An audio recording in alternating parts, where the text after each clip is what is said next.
नमस्कार, आप देख रहे हैं न्यूज फॉर नेशन। मैं हूं जागृति शर्मा आपके साथ। पटना में बिजली की सुविधा को बेहतर बनाने के लिए सरकार ने बड़ा महत्वपूर्ण निर्णय लिया है।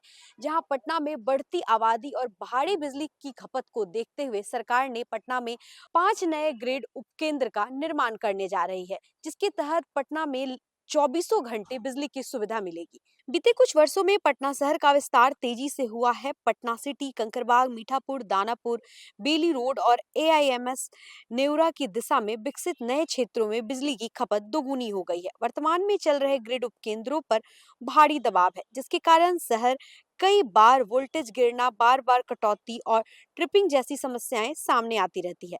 सरकार का यह निर्णय जून 2024 में हुई उस घटना के बाद और मजबूत हुआ, जब मीठापुर ग्रिड के गैस चैम्बर में लीकेज होने से मध्य पटना पूरी तरह अंधेरे में चल गया रहा था।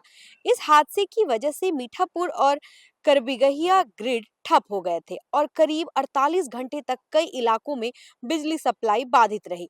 इस संकट में प्रशासन और बिजली विभाग को महसूस कराया कि शहर को अब सिर्फ सप्लाई ही नहीं बल्कि एक मजबूत बैकअप सिस्टम भी जरूरत है।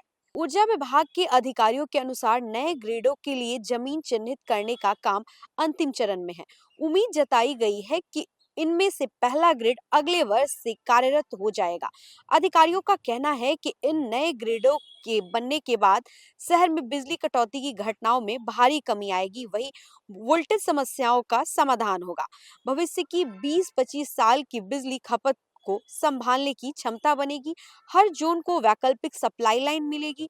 इसका सीधा लाभ पटना शहर, पटना सिटी, फुलवारी शरीफ, दानापुर और कोइलवर रोड तक रहने वाले उपभोक्ताओं को मिलेगा। आधुनिक टेक्नोलॉजी से लैस होंगे ग्रिड। नए ग्रिड आधुनिक स्मार्ट तकनीक आधारित होंगे, जिनमें automatic load management system, real time monitoring, overloading alert, स्वचालित वितरण नियंत्रण जैसी सुविधाएं शामिल होंगी। इससे बिजली आपूर्ति और अधिक सुरक्षित और कुशल हो जाएगी। बिजली प्रोजेक्ट के साथ सरकार पटना में पहला ट्रैफिक ट्रेनिंग इंस्टीट्यूट और केंद्रीय ट्रैफिक कमांड सेंटर भी स्थापित कर रही है। इससे शहर में ट्रैफिक प्रबंधन और नागरिक सुरक्षा मजबूत होगी। पटना में 5 नए ग्रिड उपकेंद्रों का निर्माण विद्युत क्षेत्र में एक बड़ा बदलाव साबित होने वाला है। इससे राजधानी न सिर्फ भविष्य की बिजली मांग के लिए तैयार होगी, बल्कि उपभोक्ताओं को स्थिर और गुणवत्तापूर्ण बिजली उपलब्ध होगी। सरकार का दावा है कि यह कदम स्मार्ट पटना और आधुनिक बिहार की दिशा में मजबूत कदम है। तो फिलहाल इस खबर में बस इतना ही। ऐसे ही तमाम अपडेट्स के लिए बने रहे हमारे साथ, देखते रहे न्यूज फॉर नेशन। धन्यवाद।